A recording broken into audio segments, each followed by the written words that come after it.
just for mini racers. It takes place at Milestone MX November 3rd, 4th, and 5th. Last year we had a great time. And we will see you there.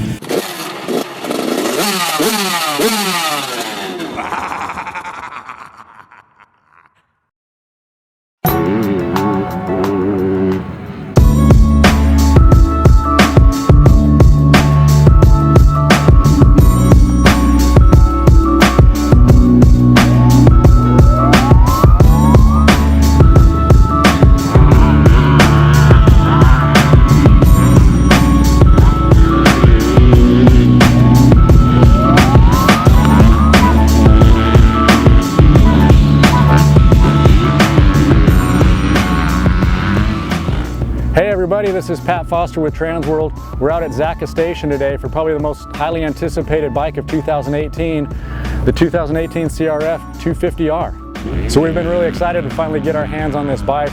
Been a lot of pictures, a lot of teasers. We're getting a few leaks from our buddies over in Japan about it. All new bike, similar to the 2018 CRF450. Electric start, very exciting. Probably all of that eclipsed by the twin pipes. Everybody's been wondering how that's going to work. I've been excited about it. We've all been, anxious to get on and see what's going on. I'm sure a lot of you have already watched our tech video going through all the changes, so I won't bore you a lot with that. But it's worth mentioning, there's so many questions regarding the twin pipes. And as we were going through our tech briefing last night, it was interesting to hear Honda's take on it and why they went with the twin pipes, and it's just for efficiency. They've got bigger valves, flowing more air in. They want to flow more air out, and they've just found that twin pipes is a lot more efficient. It's smoother. It's easier for the exhaust to get out, and just makes more power. So the 2017 was a great overall bike. What I really liked about the 2017 Honda, it's got a light, nimble feel. It feels narrow. The cornering was amazing. It went anywhere you wanted it. It had an awesome low end. It was so exciting down low. And then it had decent mid-range, and then it just tapered off, and it just wasn't as competitive as the other 250s once you got up and through the mid-range. And unfortunately, that's where you spend most of your time on a 250F. It was just a little bit too soft up on top. So aside from going through, like I said, an entire new bike, Honda paid a lot of attention to the motor, obviously the twin pipes, trying to get more power out of the bike, and they've done a fantastic job. First thing right off the bat, this thing is so crisp, and the throttle response is immediate. We noticed just riding our bike over to take our photos this morning, we're like, wow, this thing is so quick right off the bottom. It's clean, it's very confidence inspiring just cracking the throttle. You can tell that it's going to hit hard. The cool thing about the Honda, it's got 3 different maps: standard, kind of mellow, and more aggressive. Obviously we spent the morning riding in the standard setting, and it was good. But it's a little bit soft on the low end. It's actually lost a little bit of low end compared to the 2017. But they sacrificed a little on the bottom to gain a ton of mid-range and a ton of top end. The thing pulls so much harder through the mid-range. It pulls really far up on top. There's a lot of over rev. For me, being a bigger guy, I really liked map 3. And I think Don liked map 3 as well. We spent most of our time in that one. It provided a little more hit off the bottom. And for bigger guys, even though we're sacrificing a little bit on the top, by the time you get to the top end, you've built your speed and you've built your RPMs up already with that really strong low end hit and stronger mid range, that the little sacrifice you get on the top end isn't a big deal. So map 3 worked well for me. It pulls better out of the soft corners here at Zacha. Like I said, it builds the RPMs quickly. Great mid range. Little sacrifice on top, but still a ton of top end. So much better than last year. This motor is really, really fun to ride. So one of the things we were concerned about with an all-new bike is we were hoping Honda didn't lose some of that great handling that we really liked so much about the 2017. The 2017 was light, it was nimble, it cornered so well. It was one of the best cornering bikes in the class. So much fun to turn. So we were hoping with the new bike that they wouldn't lose any of that. And I'm happy to report that they haven't. This thing turns so good, it's amazing. In fact, it's the front end can be a little busy as you kind of get when you have a quick handling bike. Not a problem. I did have some head shake a couple of times, mostly on deceleration. To combat that, I slid the forks down in the clamps just a little bit.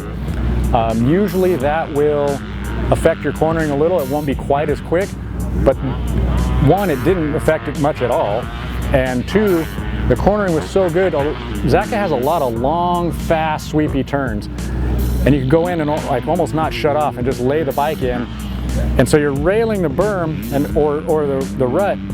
And this thing wants to corner so well, sometimes I could turn off of the berm and get into flat dirt, not even on the rail, and it still just keeps carving. I mean, so it just has great cornering capabilities in spades. So the idea of sliding the forks down to try to find a little bit more stability and maybe sacrifice a little bit of cornering, it wasn't a big deal. I mean, it still is an amazing cornering machine. So much fun to turn. The suspension is fantastic.